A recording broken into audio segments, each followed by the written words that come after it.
Bilang tugon sa kahilingan ni Provincial Board Member Mariano C. Tangson noong nakaraang pulong, pinisinta ng panauhing tagapagsalita mula sa PhilHealth LHI o Baler ang Yakap o Yaman ng Kalusugan Program ang pinahusay at pinalakas na bersyon ng dating consulta package ng ahensya sa isinagawang 8th regular session ng ika-16 Sangguniang Panlalawigan nitong Agosto 27, 2025 sa SP Session Hall, Capitol Building, Baler, Aurora. Ayon kay Ms. Helen Grace Esakino, Marketing Manager ng LHI o Baler, ang Yakap ang bago at pinalawak na primary care benefit package ng PhilHealth na formal na inilunsad nito lamang ika-5 ng Hulyo ng kasalukuyang taon. Nakapaloob dito, aniya ang libreng konsultasyon, 75 gamot na covered hanggang 20,000 pesos kada taon, 13 laboratory tests at 6 cancer screening tests na maaaring tanggapin ayon sa abiso ng doktor.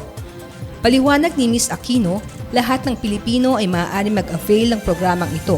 Kinakailangan lamang na magrehistro sa napiling accredited Yakap Clinic. Ayon sa kanya, sa kasalukuyan ay mayroong 15 accredited Yakap Clinic sa Aurora, ang AMH, Kasiguran District Hospital, Dingalan Community Hospital, Maria Aurora Community Hospital, Aurora Diagnostic Medical Incorporated, Highcare Laboratory and Diagnostic, DepEd SDO Aurora at ang 8 municipal RHUs. Paalala lamang aniya na kung saang Yakap Clinic nakarehistro ay doon lamang maaaring magpakonsulta.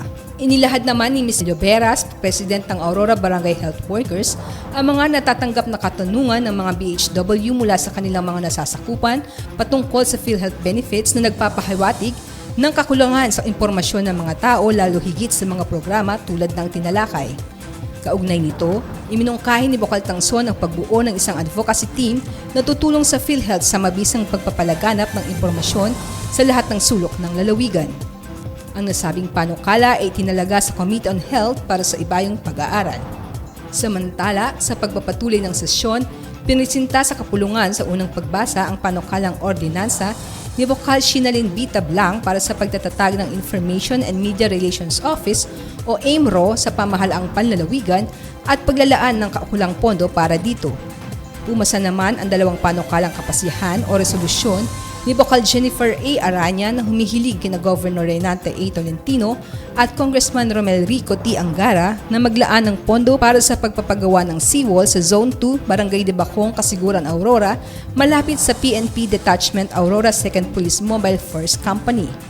Para naman sa ikalawang pagbasa, pumasa sa kapulungan ang akdang ordinansa ni Vocal Patrick Alexis Angara para sa pagtatatag at pagpapatibay ng Provincial Legal Aid Service Program ng Aurora.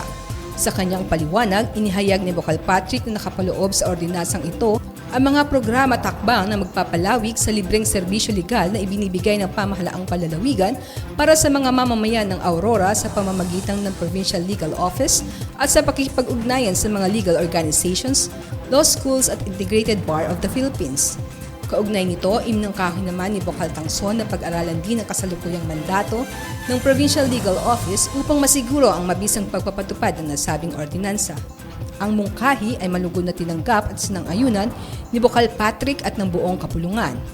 Ako si Lynn Robles para sa PGA in Action All-Out Serbisyo ng Kapitolyo para sa publiko.